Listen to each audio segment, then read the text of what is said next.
Welcome back, everybody. No need for introduction. This is X231, so let's dive into it. I cleaned all the parts that we took apart last time. Got a good layer of the Frank's Red Hot inside of the bearing cage, so the comment section won't be coming after me with torches and pitchforks. And we've got it all cleaned up so that we can do a good compare and contrast between prototype and production. So let's get it done. We start with the bearing cages. The prototype is a 10X3769 casting number, and the production is a 10A6549.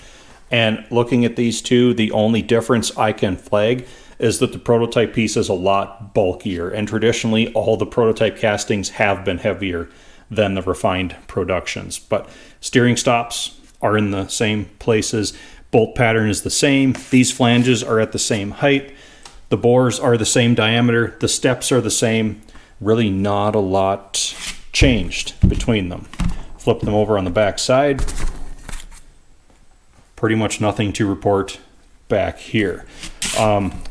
Let's do a weight comparison between these two. I did that quite often early on. It's been a while since I've done it, but you can really tell when you look at the production piece, they trimmed extra material off of that face. This one's thicker and flatter. They thinned the flange up between all the bolt holes, whereas that one is full thickness all the way. They even removed some from the outside diameter around there. Let's see how much material they really took away. The old postal scale makes its return to the channel. So prototype casting up first. Let's see what it weighs.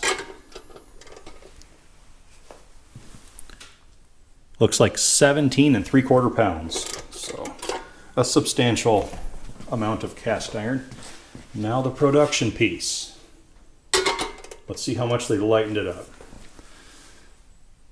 13¾ pounds. So between 20 and 25% weight savings. Yeah, that pretty much holds true. Looking at the vertical shafts next. These both weigh right on 25 pounds. Kind of a coincidence. Whereas the prototype has more mass down here at the base, I think it gives that material away with all those spline cuts. So it pretty much balances out. Dimensionally speaking, again, they're pretty much the same in all the critical areas. These bearing shoulders are in the exact same places. They're the same heights. So we still haven't tracked down why we did so much shimming behind that upper bearing race. I have a feeling when we get that steering bolster back from the radiator shop, we might find our answer there. No numbers on the prototype piece at all. The production has the 10A number down here. It's barely legible, so inconsequential at this point. I think this started off as a cast steel. You can see kind of some rough casting edges on those corners. If this would have been a circular blank at one point in time, measuring out to there, that would have been about 10 inches around, assuming it started out round. Lots of work was done to the bottom down here. You can see where there's kind of some planing marks where they milled that kind of recessed center out on either side of those tapered ways, whereas this one was just rough cast in. The whole perimeter of this one just looks precast to shape. It cuts down on the amount of machining that has to be done later. You look at the perimeter of this one though, this front edge looks like was finished off with like a face mill, and same with this other edge back here. But the sides to me look like they were cut with a vertical bandsaw, just almost like serrations in here. I don't think that's torch marks, and just the unevenness of the whole thing. I think they were just shaping it as they needed. They used the same steering stop bolt in the same corner, so no difference down there. And yeah, aside from how the gear mounts, this one has 6 large splines, that one is the single keyway. They're pretty much the same piece. On the topic of the sector gears, the prototype is a 10X5067. The production is a 10A6288. And aside from how they attach to the vertical shafts, there's really nothing different between these. Same tooth count, same width, same positioning on the shaft. So inherently, I would say the prototype sector gear setup is a lot more serviceable. It's a lot easier to work on. But the production sector gear setup offers a lot better service life. And the reason why I say that, we've got the full overlock and the large hex nut that hold the prototype together, but you're always going to have a little bit of slack on those splines, all right, because it was a non-tapered, non-press fit. So that means right from the start, there was a little bit of movement there. So every time you steer the tractor, that is going to wear a little bit looser all the time. That's just the nature of a splined connection like this. Whereas this production unit has this pinch bolt, so you can get a much tighter grip on the shaft.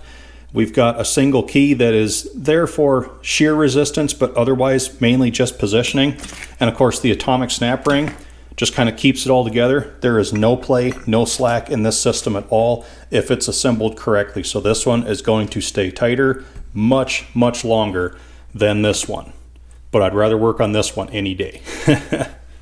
And final comparison piece, just the low-tech spacer that goes beneath the sector gears.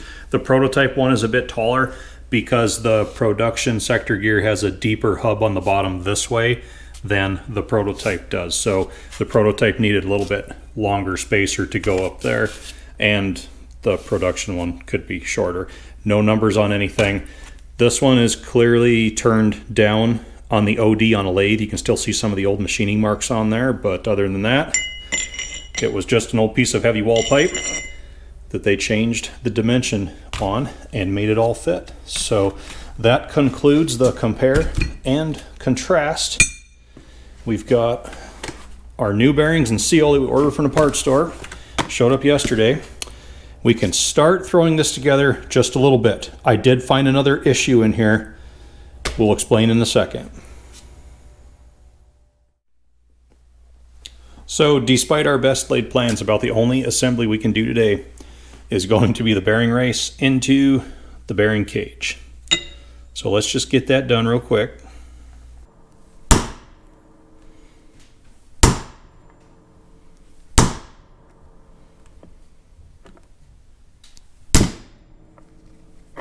That sounded solid. Yep. You have to pardon my Rube Goldberg driver here, but it worked.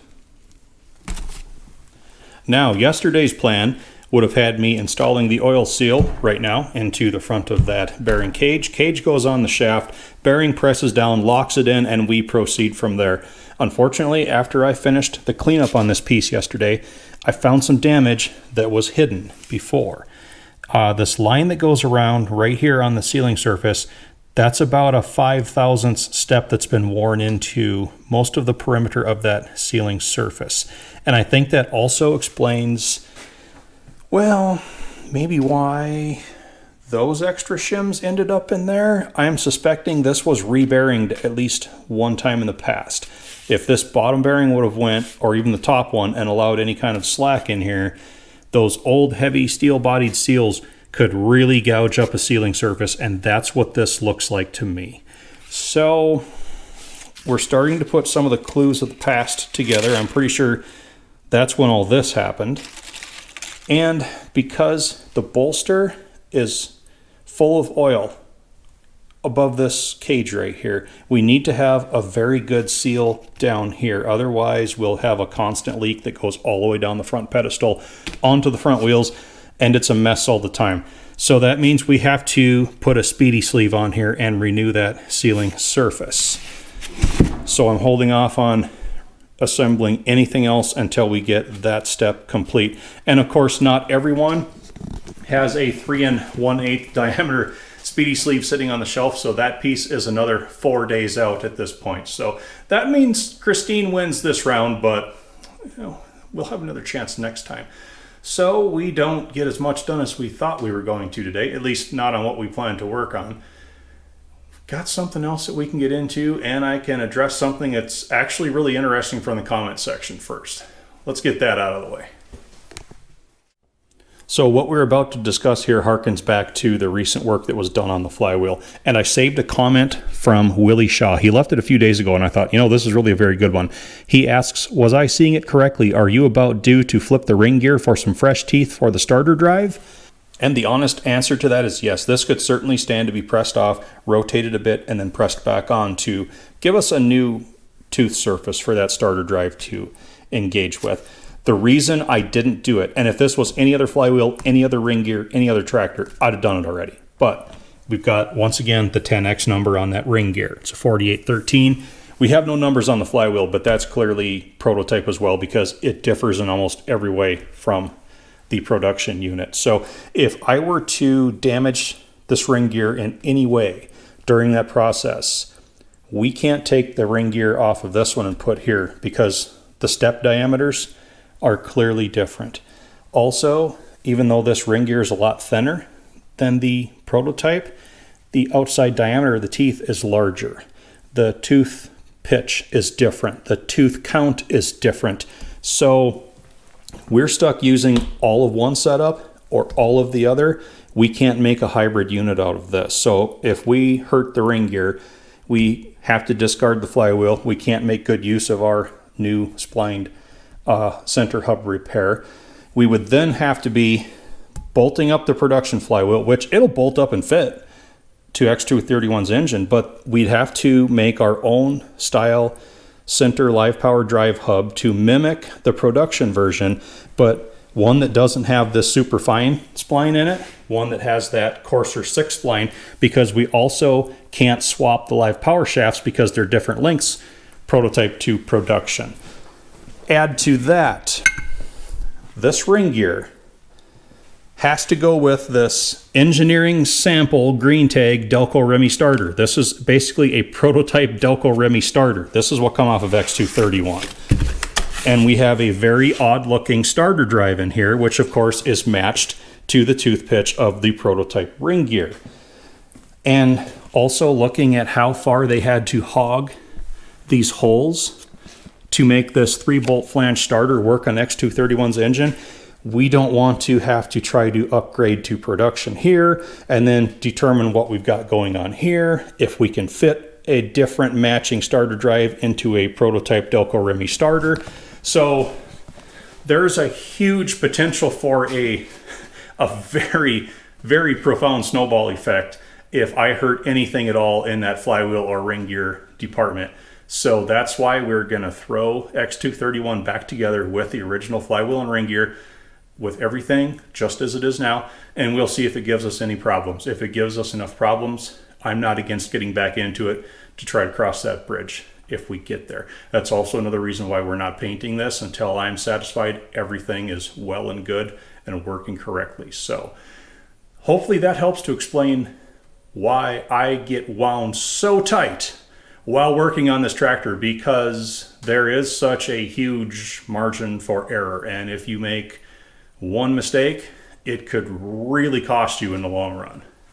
And of course, another option still would be try to get a new ring gear custom made to match the old one, but that's yet another road that I really don't want to have to go down. So all of these possible scenarios that I've just listed right here do very well to illustrate how subjective the repairs are on a unique, one-of-a-kind tractor like this. And that's reflected a lot in the comment section as well. And I think that's a good thing. There's a lot of people under every episode that ask, why didn't you do this one way or the other way, or I would have done it differently?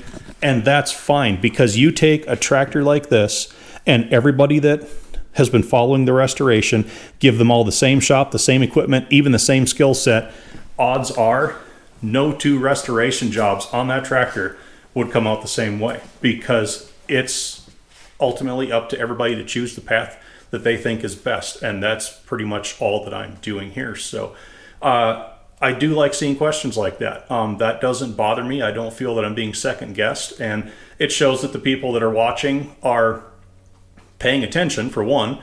They're engaged and they're interested in following along. And I do like to see that. So let's find a way to finish out the day.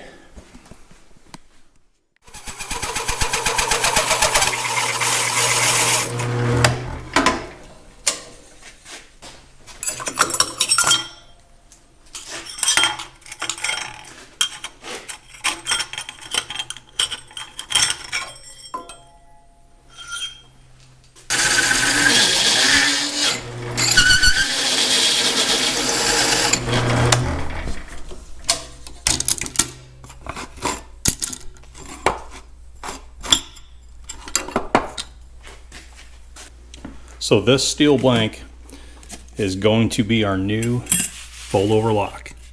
Same thickness gauge as the original. And we only took it out to the tops of the tabs. And we're actually going to put 6 tabs in here instead of just 2. Because believe it or not, that's easier. The whole reason being, you're not removing as much metal. So let's get after it.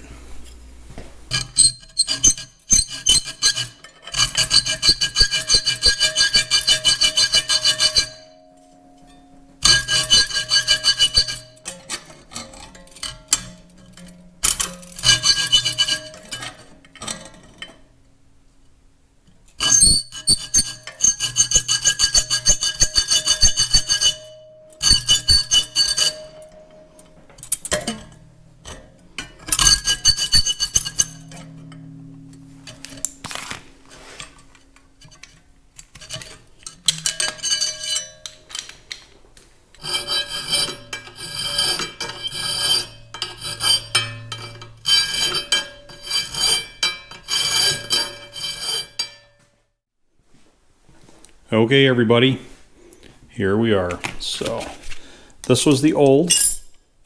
Okay, here is the new. 6 tabs are better than 2. Plus it saved me about an hour worth of hand filing. So that's set right there, and that's as far as we can go on this today. So why put all that work into making one fold over lock? Well, because here at Squatch 253, we reuse fold over locks about as often as we reuse toilet paper. Never. And I'm going to stop right now before I get in trouble. Thank you for watching, everyone. When we have parts and can roll ahead, I'll bring you all back. So hope to see you then.